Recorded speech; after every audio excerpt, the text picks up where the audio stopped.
Mommy, am I gonna die? 19 years earlier, there was a time when Zara laughed, ran around the house, and her parents believed nothing could ever take that happiness away.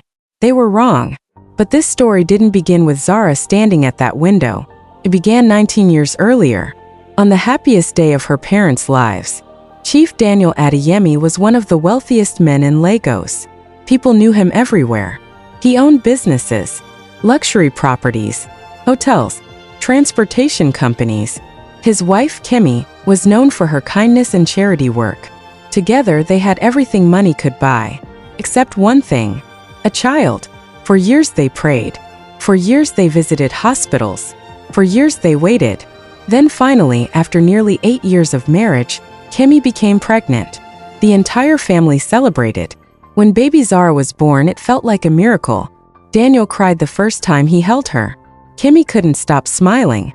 Their daughter was healthy, beautiful, perfect. At least that was what everyone believed. For the first 6 months, everything seemed normal. Zara laughed, played, ate well, slept peacefully. She quickly became the center of her parents' universe. Then something strange happened. One afternoon, Kemi carried Zara outside into the garden. The moment sunlight touched the baby's skin, Zara screamed. Not ordinary crying, screaming. The kind of scream that made Kemi's heart stop. Immediately, she carried her daughter back inside. The crying stopped. At first, everyone assumed it was coincidence. But it happened again. And again. Every time sunlight touched Zara's skin, she reacted violently. The family rushed her to the hospital. Doctors performed tests. Nothing appeared wrong. Weeks of tests followed. Daniel spent money without asking questions. A specialist in Abuja, a consultation in London. Nothing mattered except finding answers. Finally, when Zara was almost 1 year old, a specialist delivered news that shattered the family.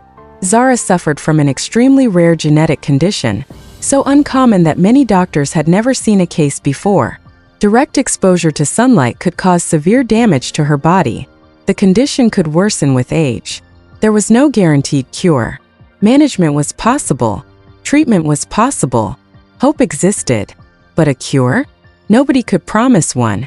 The room fell silent. Daniel stared at the doctor, then laughed. Not because anything was funny, because his mind refused to accept what he had just heard. Daniel, no cure. Doctor, we will continue trying. Daniel, no, you don't understand. My daughter will be cured. I don't care how much it costs. I don't care where we have to go. I don't care what doctor I have to find. My daughter will be cured. The doctor said nothing, because deep down he knew money could not solve every problem. But Daniel wasn't ready to learn that lesson. Not yet. The following years became a desperate mission. Doctors, hospitals, treatments, experiments, specialists, the Adeyemi spent millions searching for answers. And while they searched, Zara grew up behind glass. A beautiful child, living in a beautiful prison. Years passed. While other children learned how to ride bicycles, Zara learned how to live behind glass. While other children played football beneath the hot Lagos sun, Zara watched them through windows. While families went to beaches, parks, and picnics, Zara stayed inside. At first, she didn't understand. Children accept the world as it is. But as she grew older, questions began to appear. Daddy, why can't I go outside? Mommy, why can't I play with the other children? When will I get better? Those questions broke her parents' hearts, especially because they never had answers. To make her happy, they gave her everything: the best toys, the best books, the best tutors, the best technology. But none of those things could replace freedom. As the years passed, Zara became incredibly intelligent. Books became her closest friends. She loved stories because stories could travel where she couldn't. Through books, she visited Paris. She walked through forests. She watched sunsets over oceans. She experienced the world through imagination. But imagination was never enough. One evening when Zara was 14, she sat beside her bedroom window watching children play outside. For nearly an hour she watched silently. Then tears began rolling down her face. Her mother entered the room and immediately noticed. Kemi, my princess? What's wrong? Zara, I don't want another book. I don't want another tutor. I don't want another gift. I just want one normal day. That night Kimmy cried harder than she had cried in years. Because despite all their wealth, despite all their efforts, their daughter wanted the one thing they couldn't give her. A normal life. Years continued to pass. Doctors came and went. Treatments failed. Hope appeared and disappeared. Nothing changed. Then something unexpected happened. At 16 years old, Zara started writing. First it was just a diary. Then short stories. Then longer stories. Every night she wrote. Every emotion, every dream, every fear. All of it onto paper. Eventually her father convinced her to publish some of her stories online. Nobody expected much. But something remarkable happened. People loved them. Thousands of readers began following her work. Then hundreds of thousands. People connected with her words because Zara understood pain. She understood loneliness. She understood hope. And somehow, through her writing, she helped people carry their own burdens. Many readers never knew she was wealthy. Many never knew she was sick. They only knew her words made them feel understood. For the first time in her life, Zara felt useful. For the first time in her life, she felt connected to the world. Then came her 19th birthday. The doctors delivered more bad news. Her condition was worsening. Her parents tried hiding it. But Zara already knew. She could feel it. Her body was becoming weaker. Walking short distances exhausted her.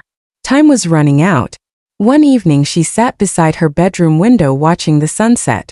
The golden light painted the sky orange. Beautiful. Untouchable. Just like it had been her entire life.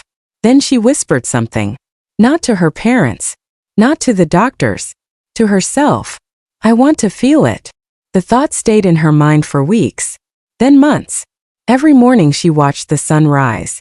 Every evening she watched it set. And every day the desire became stronger. One morning shortly after dawn, Zara woke up before everyone else. The house was silent. The security guards were distracted. The staff were asleep. Zara stood before her bedroom door. For a long moment she hesitated. Then she opened it. She walked through the mansion. Past family photographs. Past hallways she had known her entire life. Past every room that had protected her. Then she reached the front door. Her heart raced. She opened it and stepped outside. For the first time in 19 years, the morning air touched her skin. A soft breeze moved through her hair. Birds sang nearby. The world felt larger than she had imagined. Tears filled her eyes. Then she lifted her face toward the rising sun. Warmth. Gentle warmth. Not through glass. Not through a window. Not through imagination. Real sunlight.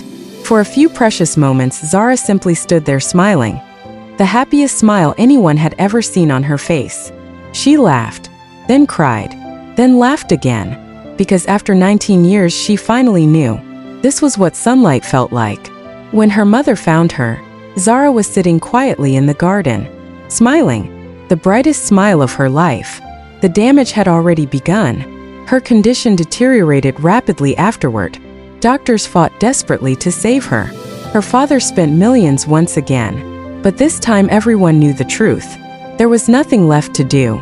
A few weeks later, Zara passed away peacefully, 19 years old, holding her mother's hand. The nation mourned. Millions of readers shared her stories. People spoke about how her words had helped them survive difficult times. How a girl who spent her life behind glass had somehow touched the entire world. Months after her funeral, her father entered her room. Everything remained exactly as she left it. Then he found a final note. Just one sentence. He read it once, then again, then broke down completely. For the first time in his life, Chief Adeyemi understood something money could never teach him. His daughter had never wanted luxury. She had never wanted fame. She had never wanted more wealth. She had wanted something most people take for granted every single day. One moment beneath the sun. And in the end she got her wish. Because sometimes life isn't measured by how long we live, but by whether we truly lived at all. And though Zara never spent years beneath the sunlight, she spent one perfect morning feeling its warmth. And for her that was enough. Money can buy almost everything. It cannot buy one more sunrise. If this story touched you, share it with someone who needs to hear it today. Subscribe to Moonlit Griot Stories. Until next time, I am your Griot. And every story has a lesson.